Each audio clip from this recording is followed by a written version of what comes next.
వ్యక్తిగా ఉన్నాను. అందుకని వేదిక పైన ఇక్కడున్న ఈ బంగారు కుటుంబం, ఈ పాలసీకి ఉన్న వాళ్ళందరూ చూడండి, చిన్నపిల్లలందరూ ఇంకా ఇంటర్ చదువుకుంటున్నారు. వీళ్ళందరికీ నాకు పరిస్థితి బాగలేదు కానీ నా బిడ్డల పరిస్థితి బాగుండాలని ఏ తండ్రికైనా ఏ తల్లికైనా ఉంటుంది. వారికి ఎలాంటి చేయూతనివ్వాలి, ఎలాంటి సలహాలు ఇవ్వాలి, కొన్నిసార్లు ఆర్థికంగా కావచ్చు, కొన్నిసార్లు ప్రత్యేకమైన పరిస్థితులు కావచ్చు, ఏమిస్తే బాగుంటుంది అనేది ఈ నలుగురు కలిసి మనకి అటు ప్రభుత్వం తరపు నుంచి, అటు ప్రైవేట్ రంగం నుంచి, అటు ప్రజలు కలిసి పనిచేయటం, ఇది చాలా చాలా ఒక గ్రేట్ ఇనిషియేటివ్ మనస్ఫూర్తిగా. అది అంటే దాదాపు 1,70,000,000 మందిని ఈ డాడ్ కుటుంబాలని విశ్లేషిస్తే దాంట్లో 1,28,00,000 కుటుంబాలని దీని ప్రాథమిక మన జాబితా తయారు చేస్తే దీని నుంచి 30 లక్షల కుటుంబాలని ఎంపిక చేసి గ్రామ సభల ద్వారా దీన్ని నిర్ధారిస్తున్నారు.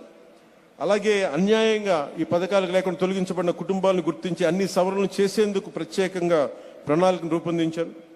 తుది జాబితాలో 28 లక్షల కుటుంబాలను, మొదటి జాబితాలో తుది జాబితాలో 28 లక్షల కుటుంబాలని ఎంపిక చేస్తాం. దాంట్లో భాగంగానే ఈ రోజున మన ముందున్న వేదిక పైన ఉన్న ఈ బంగారు కుటుంబం రిసైపెన్స్. ఎవరైనా సరే ఎన్టీ రామారావు గారు, మన నందమూరి ఎన్టీ రామారావు గారి దగ్గర నుంచి కానీ ఎవరైనా సరే కింద స్థాయి నుంచి వచ్చారు. ఇందాక కృష్ణారెడ్డి గారు మాట్లాడుతూ ఎదుగుదలకి దగ్గర దారి ఏముండదు, నలగాల్సిందే. కానీ నలిగేటప్పుడు నాకు నేర్చుకోవాలి. ఇక్కడున్న మత్స అండి ప్రకాష్, ఇప్పుడు మత్స ప్రకాష్, నేను చదువుకుపోయినా పర్లేదు, మా అక్క చదువుకోవాలి, మా అక్క ఎంబీబీఎస్ చేయాలని ఎంత గొప్ప ఉద్దేశం అది. కానీ ముఖ్యమంత్రి గారు ఆలోచిస్తుంది, నువ్వు కూడా నలిగిపోకూడదు, నువ్వు త్యాగం చేయాల్సిన అవసరం లేదు, నీకు మేము అండగా ఉంటాం, నీకు అండగా ఉండటానికి మేము ఆలోచిస్తున్నాం అనేది ఒక సదుద్దేశంతో చేపట్టిన కార్యక్రమం. వారి నాన్నగారు కూడా నా బిడ్డలకి నేను ఏం చేయగలను తపన పడుతుంటే, ఈ రోజున ప్రభుత్వం వస్తుంటే ఎవరికైనా సరే ఇబ్బందుల్లో ఉన్న కుటుంబాలకి చిన్న ఆశ కావాలి. మేము ఉన్నామని ఒక చిన్నపాటి ధైర్యం, చిన్నపాటి ఆశ కల్పిస్తే ఎంతకు ఎదుగైనా ఎదుగుతారు. నేను కూడా నేర్చుకోవాలనుకుంటున్నప్పుడు చెప్పేవాళ్ళు ఎవరన్నా లేరే, మనకి తెలివితేటలు మన ఇట్లా ఇల్లురా అని చెప్పేవాళ్ళు ఎవరు లేరే అంటే, ఆ రోజున కనుక మనకి ఎదిగే వయసులో సరైన మార్గనిర్దేశం అంటే దిశానిర్దేశం చేయగలిగే వ్యక్తులు ఉంటే చాలా అద్భుతమైన ఫలితాలు సాధించగలం.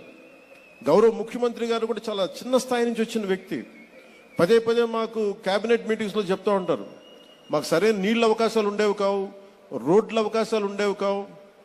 ఆయన చెప్పిన దాంట్లో పబ్లిక్ ప్రైవేట్ ఈ పార్ట్నర్షిప్ ముందు నుంచి కాదు, ఆయన చిన్నప్పటి నుంచే ఉందని దాని మాటల ద్వారా తెలిసింది. గ్రామానికి రోడ్లు లేనప్పుడు తలా ఒక ఎద్దుబండి తీసుకొని మట్టి తోలుకొచ్చి గ్రామానికి ఒక రోడ్డు వేయిస్తే బస్సు ఆగుద్దని ఒక ఉద్దేశంతో ఆయన నాయకత్వపు లక్షణాలు చాలా టీనేజ్ నుంచి, ఇంకా కాలేజీకి వెళ్ళిన దశ నుంచే మొదలైనవి అని నాకు మా మాటలు అర్థమవుతుంటే వారు చెప్తా ఉంటే, అలాంటి వ్యక్తే కాబట్టి ఈ రోజున నేను ఒక్కనే కాదు, అందరూ ఎదగాలి. రాష్ట్రంలో ఇన్ని కోట్ల మంది ప్రజలు ఈ కష్టాల నుంచి బయటికి రావాలని ఆయన చాలా ఉన్నతాశయంతో, సదుద్దేశంతో నిర్వహించబోతున్న ఈ పథకం దిగ్విజయం కావాలి. అందుకని మనం ఎదగటమే కాదు, 10 మంది ఎదగాలి, ఎదగనిచ్చేలా మనం పని చేయాలనేది అత్యున్నత ఉన్నత స్థాయికి చేరిన 10%, అత్యంత దిగువన ఉన్న ఒక 20% ప్రజల్ని, కష్టాలు ఉన్న ప్రజలకి మనం ఏమి చేయగలం. సినిమాల్లో చాలా తేలిక, 2.5 గంటల్లో సమస్యలకు పరిష్కారం చేయొచ్చు. కానీ నిజ జీవితంలో ఆ పరిష్కారాలు ఇవ్వాలి అంటే ప్రభుత్వం చేపడితే దానికి మించిన గొప్పది ఏమి ఉండదు. వ్యక్తులు చేపడితే ఒకటి, కృష్ణారెడ్డి గారు కూడా చేపడతారు, సునీల్ గారు చేపడతారు, గోయంకా గారు చేపడతారు.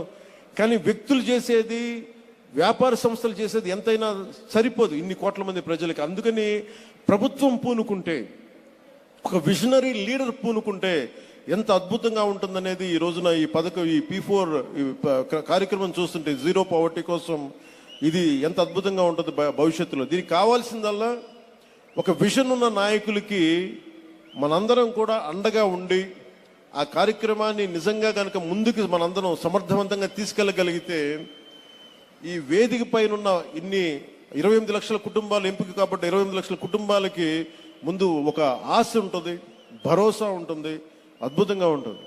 ఈ ప్రభుత్వం ఈ రోజున మీరు చూడండి, వేదిక పైన ఉన్న వాళ్ళు కష్టపడి వచ్చారు.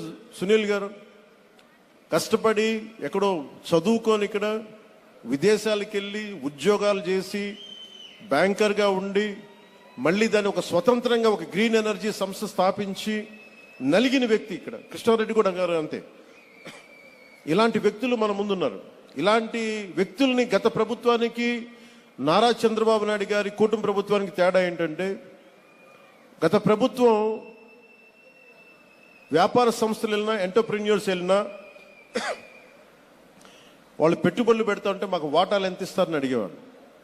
కానీ ఇప్పుడున్న ప్రభుత్వం మీరు అట్టడుగునున్న ప్రజలకి అభ్యున్నతులు మీరు ఎలా వాటా కల్పిస్తారని అడుగుతున్నారు ముఖ్యమంత్రి చంద్రబాబు గారు.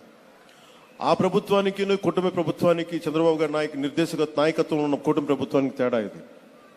అది వాటాలు అడిగే ప్రభుత్వం, ఇది పేద ప్రజలకి మీ ఎదుగుదలలో వాటాలని పంచండి అని చెప్పే ప్రభుత్వం. అలాంటి ప్రభుత్వంలో మేమందరం కలిసి ఉన్నందుకు ఈ అవకాశాన్ని ఇచ్చిన ప్రతి ఒక్కరికి ధన్యవాదాలు తెలుపుకుంటూ, ఈ P4 అనేది ఏంటి, ఏం చేస్తనేది అందరితో పాటు నాకు అవగాహన ఉన్నప్పటికీ కూడా గౌరవ ముఖ్యమంత్రి అనుభవజ్ఞులు, విజనరీ లీడర్, ఆయన మాటల్లో వింటే ఇది మరింత అద్భుతంగా ఉంటుందని తెలియజేసుకుంటూ, నాకు ఈ అవకాశాన్ని ఇచ్చిన మీ అందరికీ, గౌరవ ముఖ్యమంత్రి గారికి, కేబినెట్ మంత్రివర్గ సహచరులకి, అలాగే assembly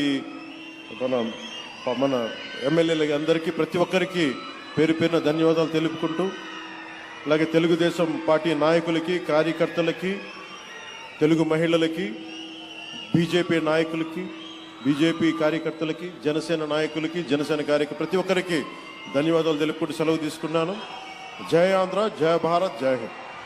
thank you sir, thank you. ఇదే చైతన్య స్ఫూర్తితో ప్రభుత్వం అత్యద్భుతంగా ముందుకు నడిపించేటువంటి P4 స్కీమ్ గురించి అకుంఠిత దీక్ష, నిరంతర కాంక్ష, అదే ఈ రాష్ట్రానికి శ్రీరామ రక్ష. పెను తుఫాన్లు వచ్చినా అడ్డు నిలిచే ఈ చంద్రన్న ఉన్నంత వరకు ఏ వరద, ఏ తుఫాను అడ్డు రాదన్న హామీ మా చంద్రన్న ఇస్తారు అని నమ్మే ప్రజల కోసం